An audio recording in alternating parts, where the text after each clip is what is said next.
যে সমাজে জ্ঞান নেই সেখানে উন্নতি থেমে যায়, যে জীবনে বিদ্যা নেই সেখানে আত্মবিশ্বাস হারিয়ে যায়। আজ আমরা এমন এক দেবীর কথা বলবো, যিনি শুধু বইয়ের জ্ঞান দেন না, বরং মানুষকে মানুষ করে তোলেন। তিনি হলেন মা সরস্বতী, বিদ্যা, বুদ্ধি, সুর ও সৃষ্টির অধিষ্ঠাত্রী দেবী। সরস্বতী পূজার এই পবিত্র দিনে চলুন শুনে নিই এক অনুপ্রেরণামূলক কাহিনী, যা আপনার চিন্তা, লক্ষ্য ও জীবনকে বদলে দিতে পারে।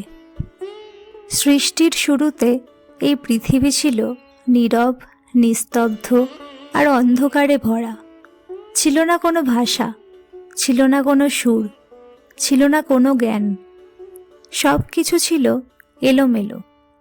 মানুষের মনে ছিল না চিন্তার স্পষ্টতা, জীবনে ছিল না কোনো দিশা। এই বিশৃঙ্খলার মাঝেই ব্রহ্মা অনুভব করলেন, শুধু সৃষ্টি করলেই হয় না, সৃষ্টিকে বুঝতে হলে দরকার জ্ঞান, ভাষা ও বোধ। তখনই ব্রহ্মার তপস্যা থেকে আবির্ভূত হলেন এক দেবী, শুভ্র শ্বেতবস্ত্রে আবৃত, হাতে বীণা, অন্য হাতে পুস্তক ও জপমালা। তিনি হলেন দেবী সরস্বতী, জ্ঞানের দেবী, বিদ্যার মা, সঙ্গীত, শিল্প ও বুদ্ধির আধার। দেবী সরস্বতীর আবির্ভাবের সঙ্গে সঙ্গেই বিশ্বে প্রথমবারের মতো ধ্বনি সৃষ্টি হলো। নীরবতা ভেঙে জন্ম নিল ভাষা। অজ্ঞানতার অন্ধকার ভেদ করে এলো আলো। মানুষ কথা বলতে শিখল, ভাব প্রকাশ করতে, ভালো মন্দ বুঝতে শিখল। কিন্তু দেবী সরস্বতী শুধু জ্ঞান দেননি, তিনি মানুষকে শিখিয়েছেন বিবেক।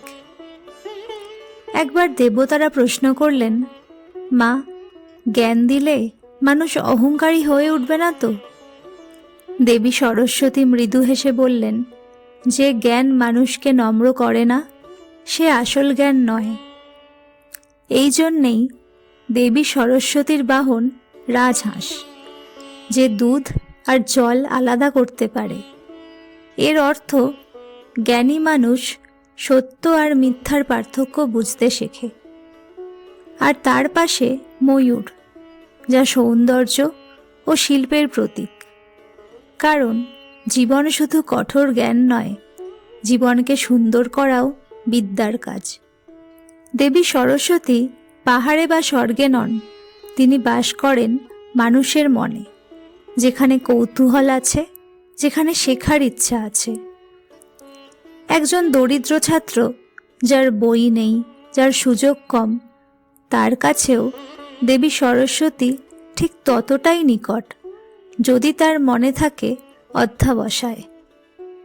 শাস্ত্র বলে, একজন মানুষ যখন সত্যের পথে জ্ঞান অর্জন করে, তখন দেবী সরস্বতী নিজেই তার কণ্ঠে ভাষা দেন, হাতে শক্তি দেন। এই কারণেই সরস্বতী পূজার দিন শুধু বইয়ের পূজা হয় না, পূজা হয় কলমের, পূজা হয় চিন্তার। দেবী সরস্বতী আমাদের শেখান, জ্ঞান মানে কেবল পরীক্ষায় প্রথম হওয়া নয়, জ্ঞান মানে নিজেকে প্রতিদিন একটু একটু করে ভালো মানুষ করে তোলা। আজও যদি আপনার জীবনে অন্ধকার থাকে, দিশা না থাকে, তবে মনে রাখবেন, দেবী সরস্বতী দূরে নন, তিনি অপেক্ষা করেন আপনার চেষ্টার।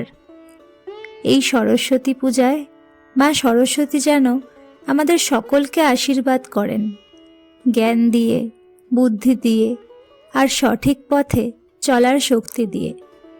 আপনার জীবনে আসুক জ্ঞানের আলো, শান্তি ও সাফল্য। জয় মা সরস্বতী।